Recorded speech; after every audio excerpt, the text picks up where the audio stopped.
ইনশাআল্লাহ আপনাদের ম্যান্ডেট পেয়ে ভোট পেয়ে নির্বাচিত হয়ে আসার পরে এই ধরনের স্বাস্থ্য সেবা আপনাদের বাড়ি পর্যন্ত আমরা পৌঁছে দেবো ইনশাআল্লাহ। প্রয়োজনে বৃষ্টির পানির মতো গায়ের রক্ত ঝরে পড়লেও আমরা রাজপথ ছাড়ব না। ঢাকা দক্ষিণ সিটি কর্পোরেশন নির্বাচন ঘিরে রাজনৈতিক সমীকরণে নতুন আলোচনা তৈরি হয়েছে। মেয়র পদে ডাকসুর ভিপি ও সাবেক ইসলামী ছাত্র শিবির নেতা সাদিক কায়েমকে প্রার্থী করার সিদ্ধান্ত প্রায় চূড়ান্ত করেছে বাংলাদেশ জামাত ইসলামী। আপনাদের আর কোনো কথা আছে মা? ঠিক আছে তাহলে। অন্যদিকে এর আগে একই পদে নিজেদের প্রার্থী হিসেবে আসিফ মাহমুদ সজীব ভুঁইয়ার নাম ঘোষণা করে রেখেছে জাতীয় নাগরিক পার্টি এনসিপি। এর ফলে জোটগতভাবে দক্ষিণে মুখোমুখি অবস্থানে জামাত ও এনসিপি। AKS অর্জন করলো গিনেস ওয়ার্ল্ড রেকর্ডস। AKS রাজপথে নেমে আসুন, আমাদেরকে রক্ষা করুন।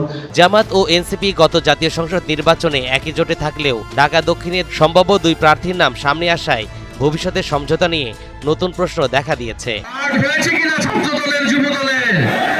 জামাতের কেন্দ্রীয় পর্যায়ে সাদিক কায়েমকে ঢাকা দক্ষিণের মেয়র প্রার্থী হিসেবে প্রাথমিকভাবে চূড়ান্ত করা হয়েছে।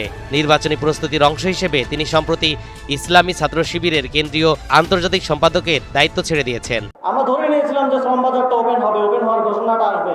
অন্যদিকে এনসিপি কয়েক মাস আগেই ঢাকা দক্ষিণে আসিফ মাহমুদ সজীব ভুঁইয়াকে মেয়র প্রার্থী হিসেবে ঘোষণা করে রেখেছে।